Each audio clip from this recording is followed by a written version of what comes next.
Hello, hello, my friends on LinkedIn and on Instagram and a few other places. How are you? This is our Tuesday talk where I talk about interesting topics that I have been learning and I would share those ones with you. All right, I will give a couple of seconds to our friends to join me and also for my associate to let me know that I'm doing well. Amazing. So, today I'm going to be talking about anatomy of charisma. You are in the right place and investing your time to listen to something that might be useful to you. If you have seen some people in your life that for some reason you feel you are so excited to see them, or you kind of feel this attraction towards them, or when they talk, you feel somewhat wanting to turn and listen to them, or you are a person that is introvert and want to go for higher position roles, for leadership roles, and has this belief that for being a leader, you need to be a specific type of person, or you're one of those people that believes that with leadership, language is the most important thing. And because English is not your native language, you probably can't be seen as a charismatic person. So you are going to hear some interesting stuff because I've been looking into this for many reasons and for a very long time. And I have some interesting stuff to share with you. So let's get into it, respecting people that are here at 6 o'clock. So, charisma, tightly associated with leadership. Anyone that you have seen throughout the history, currently in corporate, in your company, charisma and leadership, they go hand in hand, no question. And I firmly believe everything is learnable. So I started to research it, I started to read about it, and most importantly, I started to practice a lot of things that I have been reading.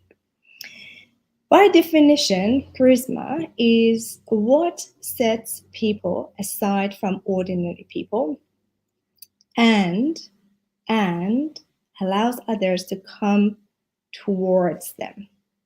So sets them apart and kind of invites people towards them. That's the definition that I arrived at, and I could put together as one tweet size answer. And then next step, it comes to communication. So they are able to communicate their message in a way that it lands. Again, very simple. But when it comes to communication, communicating what and how, that was important to me to find out.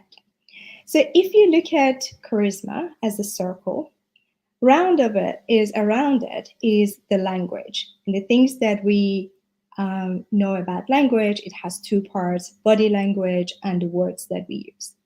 At the core of it, however, is what I found. Charisma is made of two parts in core, competence and warmth. Let me explain. With the competence, we know its ability to drive something, hit your target, deliver something, close something, launch a product, a service, and see it all the way through. Ability to say, leave it with me, and then you deliver it. Ability to say, I'm on it, I'll get it done, and you do so. That's competence. The warmth is interesting, the one that there were so many words that I could only find this one that encompasses all of that, is ability to make the other side feel welcome, invited, receiving attention, and receiving some sort of acknowledgement, the warmth. There were words about passion, about influence, about vision, and all of those ones. But the key thing about warmth was ability to change the state of other side, recipient of your message, to a positive feeling. That's why I chose the word warmth. So around the circle is the language, body language, and words we use.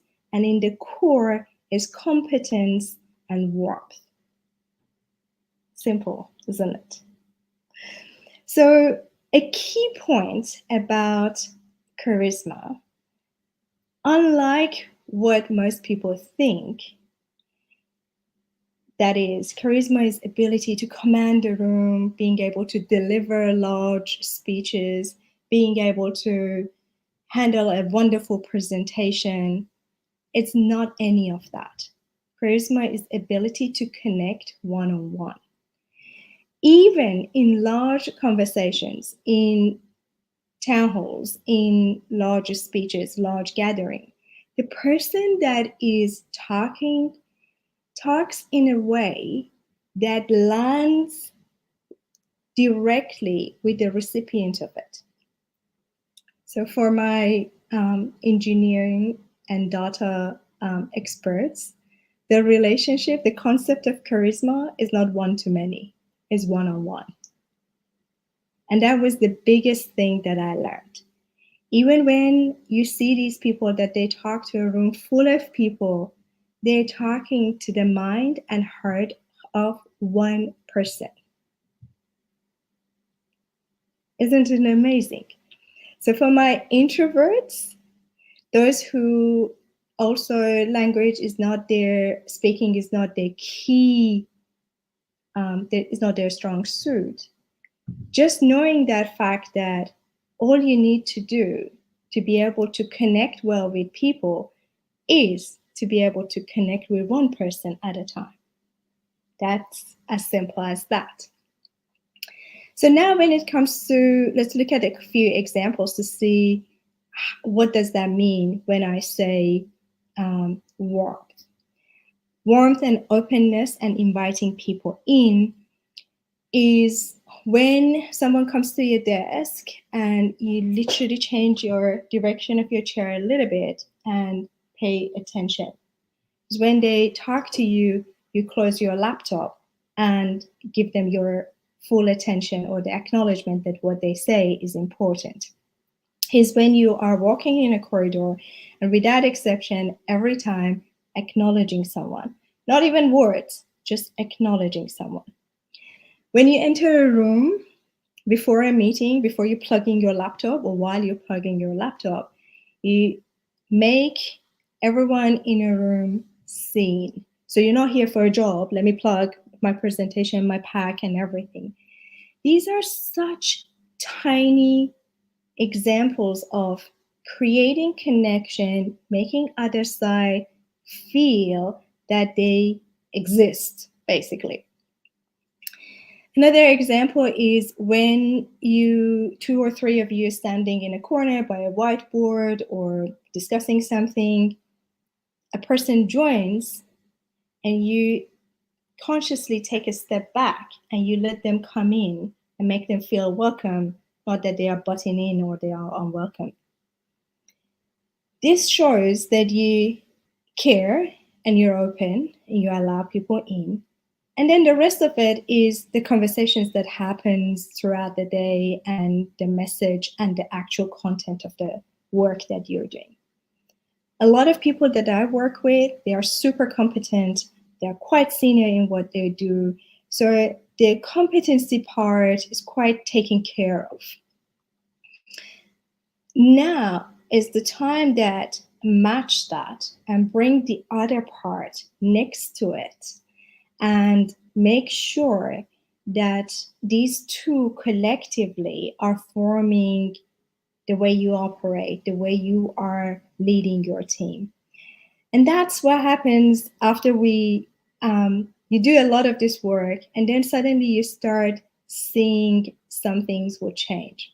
I'll give you an example, a test to know if you have stepped into your leadership position or you're still operating as a solid, good senior manager. Here is the test. If people come to you for their personal matters, if they share something about the challenge that they have, if they bring a question that is not necessarily about the work, and they bring that one to you personally, not that I share in a team, hey guys, this week I'm going to be doing this and this. No, not that. If they come and bring something personal and share it with you, you would know that you have built those relationships. You are more than a boss to them. You're more than a manager in this system, in this whole enterprise. You are someone that people feel that they can come to you and connect with you and share something that is personal. In the work that I do in a lot of my programs, we implement a lot of these micro actions. So see, none of these things that I've said to you are really big changes. They're not. And you probably have heard a lot about body language. Don't be like that, be open. There are so many things that they teach about body language. But embedding them in your daily activities, in your virtual meetings, in your actual real person meetings or catch-ups, or when you're presenting to board, or all of that, those are the opportunities that will move you from being a solid manager to a leader, and potential for promotions, potential for being headhunted, potential for being referred for the next opportunities. So if you think of it, this charisma with this definition has nothing to do with your age. It has nothing to do with your gender. This is not about being the old wise man or wise lady in white. It's not. It's literally, you know your job well and be open to receive and gather and bring people and make them feel they are seen, they are acknowledged, they exist. It's a very simple but profound concept that once you start implementing and making changes, you will see over time how things will change for you and what sort of conversations and what sort of opportunities will come to you, and what will come after it is just something that you will experience. And it's a wonderful, wonderful feeling. Suddenly people will seek your opinion that you've been trying so hard to sell an idea and it's been like pushing something uphill. But now suddenly, they came to me and asked my opinion. I always had these opinions and these views, and this was my solution and my thought process since beginning. This is what I've designed. But now you have the opportunity to present it. That is the type of change that I would love to see as a result of the work that I do. Of course, I'm always about promoting, educating senior leaders to go to C-level roles or higher profile roles. And I always say that higher profile role doesn't mean you get higher pay or you definitely get this big fat title. But what it means, it's ability to be in positions that you make decisions with longer impact, bigger impact. And that's what I would love to work with you guys every day. This is mission of my life, to be able to get caring people that they want to do good, better in this world in a position of making decisions. At the end of this month, I am running a workshop. It's absolutely free. And that is where I teach how to tap into 80% of unadvertised job market. This is the type of work that is not taught anywhere. See, an MBA will tell you how to do a job well, but it doesn't tell you how to get there. And the stuff that I am passionate about working is exactly those stuff. Because I've seen so many times really good people, really competent people, just because they either don't have the language or they are introvert or they don't believe, they don't match the stereotype of these roles, they don't go for them. They don't even know that they can go for them. So therefore, they stay back. But I know, I've seen it, that is possible. And for people that are smart, action taker, and are in this conversation right now, it means you're meant for more. And I would love to be able to contribute to that. The invite and links and all that will be sent to you. But most important thing for me is for you to know why I'm doing this one. Because I want to contribute to a future that is designed by people that both care about people and planet, and they are ambitious and they want to drive their numbers, grow their businesses, make money. So, and traditionally, this was mutually exclusive. You either were this or that.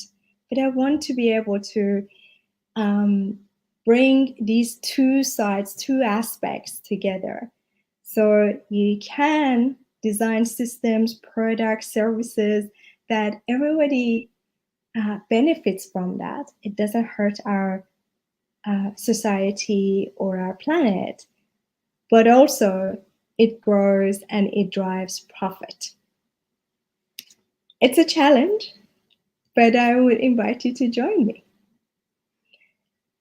For that, closing the concept of charisma, one of the elements that is needed for leadership, ability to stand out and make people feel attracted to them. It has language around it, and language has two parts, body language and the words we use. At the core of it, it has two elements, competence and warmth, and both of them are implementable, something that you can embed in your day-to-day activity. And the core concept around charisma is your ability to connect to one person at a time. It's a one-to-one relationship. That's all I have for you today, my friend. Thank you so much for being with me. It's my Tuesday talk, and I will see you here next week, same time, same place, and bring a friend. Talk to you soon. Bye-bye.